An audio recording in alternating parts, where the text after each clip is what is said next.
నేను అసిస్టెంట్ డైరెక్టర్గా చాలా కారణాల చేత డైరెక్షన్ నేర్చుకోవడం కోసం మద్రాసు వెళ్ళా. ఒక ఫ్రెండు అప్పారావు అని, చనమూలు అప్పారావు అని నా చిన్ననాటి ఫ్రెండ్, ఆయన ద్వారా సినిమా ఫీల్డ్లోకి వెళ్ళటం జరిగింది. ఓకే. వెళ్ళినప్పుడు నేను చేసిన మొదటి సినిమా బందిపోటు దొంగలు, అక్కినేని నాగేశ్వరరావు గారిది. కేఎస్ ప్రకాశ్రావు గారు డైరెక్షన్లో, అక్కినేని నాగేశ్వరరావు గారు, రంగారావు గారు, జమున, కాంచన, గుమ్మడి గారు, అందరూ చాలా పెద్ద మహామహా నటులు అందరూ ఉన్న సినిమాకి నేను అసిస్టెంట్ డైరెక్టర్గా పనిచేయడం జరిగింది. ఓకే. కేఎస్ ప్రకాశ్రావు గారు, రాఘవేంద్ర గారు ఫాదర్. దానికి రాఘవేంద్ర గారు కూడా పనిచేశారు అసోసియేట్ డైరెక్టర్గా. ఆ సినిమా అయిపోయిన తర్వాత, బందిపోటు దొంగల సినిమా అయిపోయిన తర్వాత నాకు కొత్త, సరే ఏదో నేర్చుకున్నాను, నాకు వచ్చింది ఏదో వచ్చింది. అయితే నెక్స్ట్ ఏ పిక్చర్ చేయాలి అనే టైంలో, గ్యాప్ ఉన్న టైంలో కేఎస్ ప్రకాశ్రావు గారు ఇంకో సినిమా చేయటం సందర్భం కలిగింది.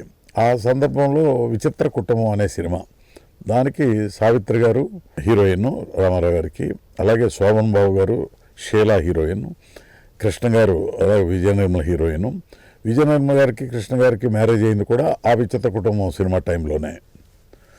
సో ఆ విధంగా రామారావు గారు యాక్ట్ చేసే ఇంకొక సినిమాలో నేను రెండో పిక్చర్గా అసిస్టెంట్ డైరెక్టర్గా పనిచేయడం జరిగింది. సొంకవల్లి వెంకటకృష్ణ పర్వతాలు అని ప్రొడ్యూసరు, చాలా పెద్ద ప్రొడ్యూసరు, చాలా పెద్ద సినిమా, 3 హీరోలతో అప్పట్లోనే సినిమా అంటే చాలా పెద్ద సినిమా. ఆ సినిమా బాగా వచ్చింది, బాగా దాంట్లో మంచి మంచి పాటలు, సి నారాయణ రెడ్డి గారితో అట్లాంటి మహామహులతో పరిచయం జరిగింది.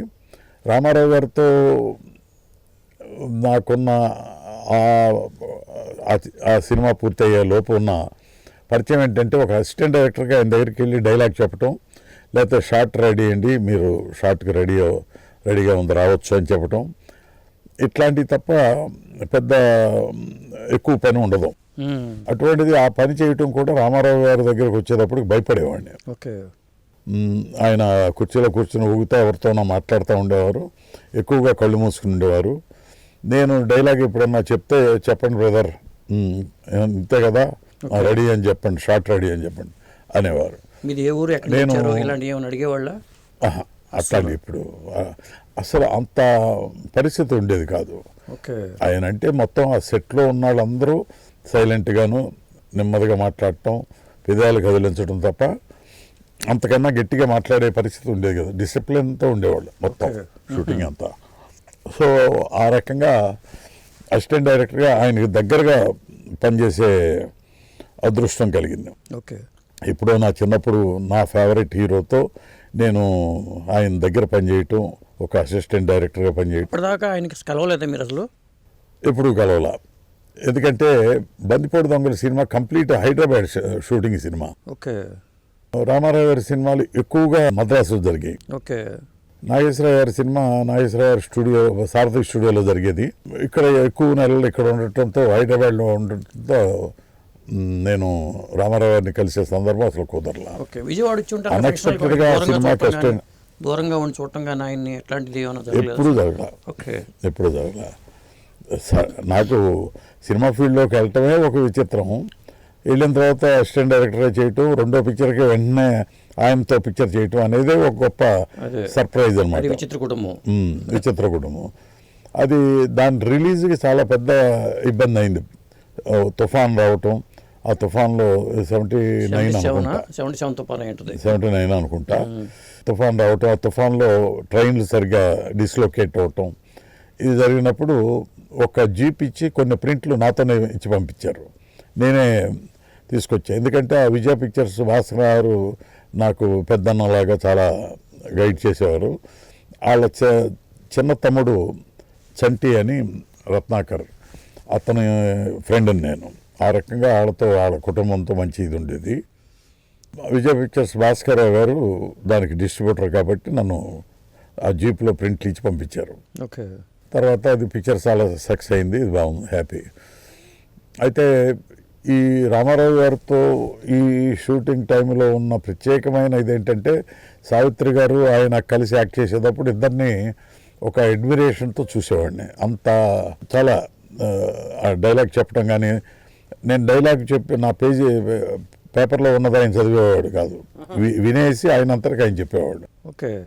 ఎప్పుడు డైలాగు పేపర్లో ఉన్నది కాకుండా సిచ్యువేషన్ బట్టి ఆ సన్నివేశాన్ని బట్టి ఆయన చెప్పేవారు. ఓకే. చాలా న్యాచురల్గా ఉండేది. అలాగే సావిత్రి గారు కూడా అంతే. ఇద్దరు మహానటుల మధ్యలో మేము చూస్తూ ఉండేవాళ్ళం కెమెరా ఆన్ అవగానే సైలెంట్గా. అట్లాంటి గొప్ప అనుభవం జరిగింది. స్క్రిప్ట్లో ఉన్న డైలాగ్ చెప్పకపోతే మరి డబ్బింగ్ చెప్పేటప్పుడు ఇబ్బంది అవుతుంది కదండి అది, అప్పుడు ఏం చేసేవాళ్ళు? అక్కడ డబ్బింగ్ చెప్పేటప్పుడు కూడా ఆయన పెద్ద దాని గురించి పట్టించుకోకుండా టక టక టక చెప్పేవాడు. అక్కడ కూడా పేపర్ చూసే ఊరికే ఒకసారి వినేవాళ్ళు, చాలా స్పీడ్గా చెప్పేవాళ్ళు, పర్ఫెక్ట్గా చెప్పేవాళ్ళు. ఆయన డబ్బింగ్ డైలాగ్ ఆయన చెప్పి సొంత డైలాగ్ అయినా కూడా అంత పర్ఫెక్ట్గా చెప్పేవాళ్ళు. ఆయన ఏ విషయంలో అయినా చాలా ఆ పర్టికులర్ క్యారెక్టర్లో లీనమైపోయినట్టుగా ఉండేదండి. ఓకే. ఆయన వేషం వేసినట్టుగా అనిపించేది కాదు. మేము చిన్నపిల్లలం కాబట్టి అట్లా చూస్తూ అడ్మిరేషన్తో చూస్తూ ఉండేవాళ్ళం. ఆ రకంగా ఆ పిక్చర్కి మంచి అనుభవం దక్కింది.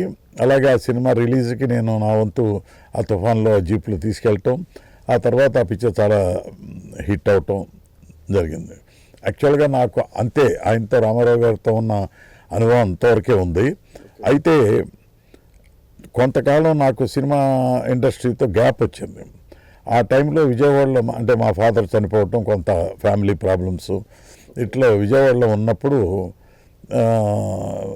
భాస్కరరావు గారు పిలిచి అప్పట్లో ఒక ట్రెండ్ ఎట్లా ఉండేదంటే మంచి పెద్ద సినిమాలు ఉన్నప్పుడు నవల్స్ రాసే అలవాటు ఉండేది, స్క్రిప్ట్ని ఓకే నవల రూపంలో తీసుకొచ్చేవాడు. నమ్మిన బంటి కూడా అలా వచ్చింది.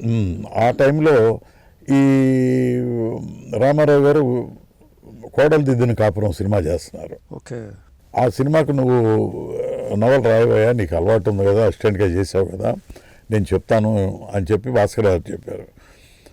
అలాగే నన్ను రమ్మని చెప్పి ఆయన మద్రాసులో ఉన్నప్పుడు నన్ను పరిచయం చేశారు రామారావు గారికి. ఓకే. మళ్ళీ నేను కొత్త రామారావు గారికి, మళ్ళీ ఓహో బ్రదర్ మీరు అని ఇట్లా పరిచయం, అంతే ఇట్లా రాస్తారు. అయితే అలాగే భాస్కరరావు తప్పకుండా చేద్దామని ఆయనతో చెప్పారు. తర్వాత ప్రోగ్రాం చెప్పారు. ఎవ్రీడే మార్నింగ్ 5 గంటలకి వెళ్ళి కూర్చుంటే ఆయన ఒక కుర్చీలో కూర్చొని గంభీరంగా పొద్దున్న 5 గంటలకే ఉండేవాడు. నేను నిద్ర కళతో అప్పుడప్పుడు వెళ్ళేవాడిని. దగ్గరే ఆయన ఇంటికి నేను ఉండే ప్లేస్కి. ఓకే. గబగబా వెళ్ళేవాడిని. వెళ్ళి ఆయన ఇట్లా కూర్చుంటే నేను అట్లా కింద కూర్చునేవాడిని. ఆయన రాసి ఏ సీన్కి ఆ సీను ఇది ఇట్లా రాయండి, ఇది ఇట్లా రాయండి అని చెప్పి నాకు ఆ పేపర్ల కింద ఇట్లా వేస్తూ ఉండేవాడు. నేను వచ్చినట్టు తీసుకుని ఫైల్ చేసుకుని కొంత రాసేవాడిని అక్కడ, కొంత నేను ఇంటికి వెళ్ళి రాసుకుంటానండి, నా రూమ్కి వెళ్ళి రాసుకుంటాను. షూటింగ్ అయిపోయిందా? షూటింగ్ అయిపోయింది. ఓకే. షూటింగ్ అయిపోయి ఎడిటింగ్ వాటిలో ఉండేవారు. ఓకే. రీ రికార్డింగ్, ఎడిటింగ్ ఆ పనుల్లో ఉండేవారు.